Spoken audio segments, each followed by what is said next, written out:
I was still unsure of the series after watching the first episode last week, in part due to the fact that I think I was still shocked by Maria Hill's death, who after this episode does sadly appear to be gone for good.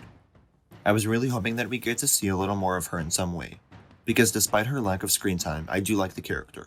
But her sudden death to end the first episode really set the tone for what we can expect from the series. It's going to be darker, with a lot on the line. So while I may not have liked it, I do understand it from a storytelling perspective. But despite my uncertain reaction last week, this episode really got me on board with everything we're getting.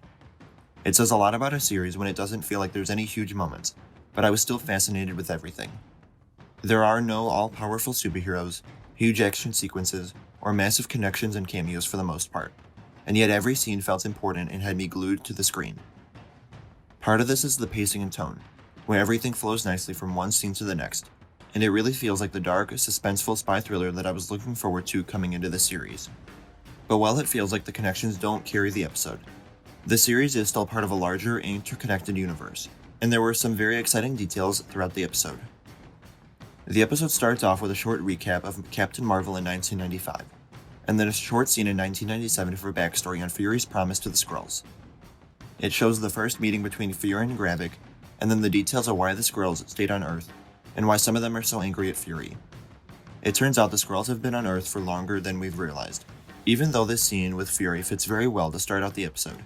After we got the present-day context last week regarding the conflict and all of that, I do think the Captain Marvel recap may have been better before the first episode.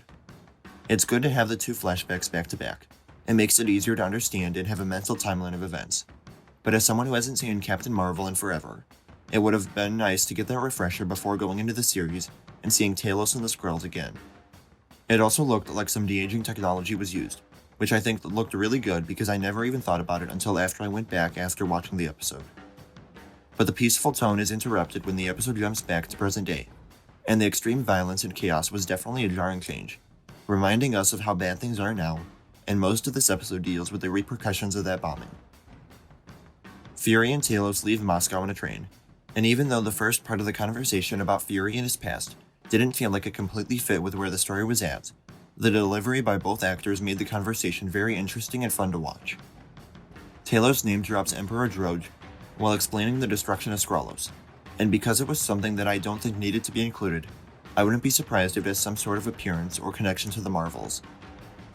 Fury and the audience learn that the entire Skrull population, around 1 million of them, is now scattered on Earth, which is not only a lie that Fury is very hurt by, but it leaves the door open for many of the characters we know in the MCU, especially those introduced recently, since I believe they didn't come to Earth until after the blip and Fury's disappearance. But it leaves the door open for many of the characters we already know to be Skrulls, since there are so many of them on the planet right now. I don't think this series will have time to dive into all of that, although we got a bit of the deception when it came to the world leaders and the Skrull Council scene.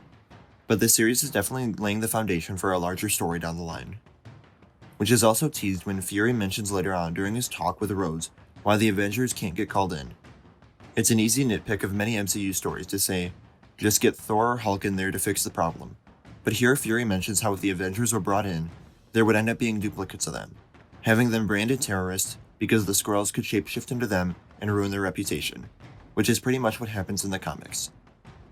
But while in last week's review I mentioned how the lack of superheroes like the Avengers did leave a hole in the episode for me, both in terms of the action and stakes, that was completely resolved here.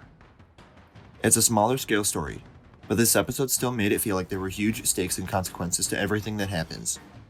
And while there wasn't much action, the meat locker fight at the end was interesting to watch, although a bit too quick to completely follow. The first episode was also a little rough to follow, because I didn't care for much of the characters, but maybe it was just jarring for the series to focus on a bunch of characters we hadn't seen in a while, because here I was on board with all of them. Talos didn't have much screen time following his argument with Fury on the train, but I expect that meeting with Gravik to come next week, which I'm sure will have massive implications on the rest of the story. We get a decent amount of Rhodes in the episode, and maybe it's just because I remember him differently as a character, or he's changed as a result of the blip and everything too, but he seemed much more stone cold, no free passes, very governmenty, if that makes any sense. He pretty much turns his back on Fury, leaving him on his own with pretty much no connections, although we did see at the end that he's apparently married to a Skrull, which I expect to learn more about and what she felt about him being gone and then off planet. Sonia Fallsworth came in at the end to interrogate the Skrull captured during the bombing, and this one scene made me excited to see more of the character down the line.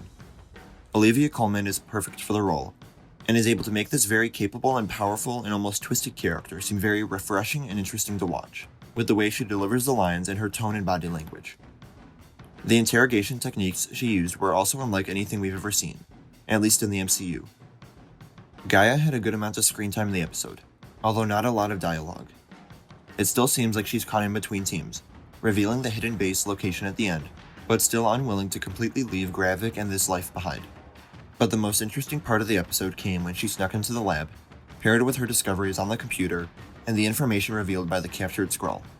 A married scientist couple by the last name Dalton, which I couldn't find anything on from the comics that sounded like it connected here, are developing a machine, one that we see get turned on briefly in the lab, that will make the Skrulls stronger. Although I have a limited knowledge of the comics and Skrulls, this made me very excited in the moment because we see on the computer that the Skrulls have DNA samples of Groot, a Frost Beast, Obsidian, and an Extremis patient, and those are just the ones we see on screen. There are probably more. Not only does this call back to other movies like Iron Man 3 and Thor, but what I believe is happening here is the creation of Super Skrulls, who were Skrull soldiers that were given powers, first on a cybernetic level, but what it appears to be here is a genetic level. What did you think of the second episode of Secret Invasion? Let me know in the comments below. Remember to like the video, and subscribe for more MCU content, and follow me on my various platforms listed in the description. Thank you all for watching, and I'll see you again tomorrow.